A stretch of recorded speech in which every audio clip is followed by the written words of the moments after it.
বিসিবির গঠনতন্ত্র সংশোধন নিয়ে ক্লাবগুলোর বিরোধিতায় থেমে আছে প্রথম বিভাগ ক্রিকেট। অনিশ্চয়তায় ঢাকা প্রিমিয়ার লিগও, তাতে বেকার হয়ে পড়েছেন শত শত ক্রিকেটার।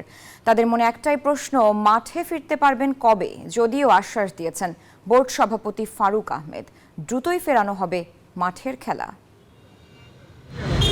যেখানে খেলা সেখানেই জীবন, এই মন্ত্র নিয়ে দিনরাত লড়াই করা শত শত ক্রিকেটারের জীবনে নেমে এসেছে অনিশ্চয়তা। ঢাকার প্রথম বিভাগ ক্রিকেট লিগ বন্ধ।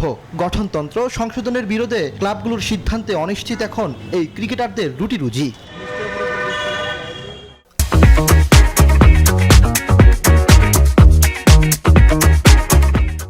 নাজমুল আবেদিন ফাহিমের নেতৃত্বাধীন গঠনতন্ত্র সংশোধন কমিটির প্রস্তাবনা নিয়ে বিরোধিতা করেছে ঢাকার ক্লাবগুলো।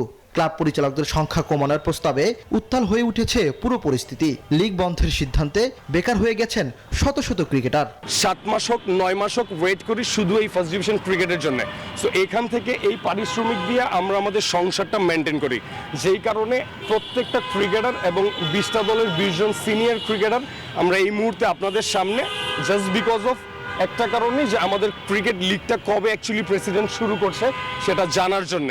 এ নিয়ে হোম অফ ক্রিকেটে বিসিবির সভাপতির সঙ্গে আলোচনায় বসেছিলেন দলগুলোর অধিনায়ক ও ক্রিকেটাররা, যেখানে আশ্বাসও পেয়েছেন তারা। যদিও ক্রিকেটারদের কপাল থেকে এখনো মুছেনি চিন্তার রেখা। প্রত্যেকটা প্লেয়ারে কিন্তু অনিশ্চিতের মধ্যেই আছি।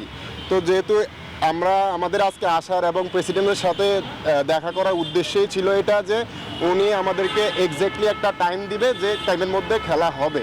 শত শত ক্রিকেটার তাকিয়ে আছেন একটি ইতিবাচক সিদ্ধান্তের দিকে। শনিবার বোর্ড সভায় যেটা হতে পারে মূল এজেন্ডা। ইমরান হোসেন, নিউজ 24, ঢাকা।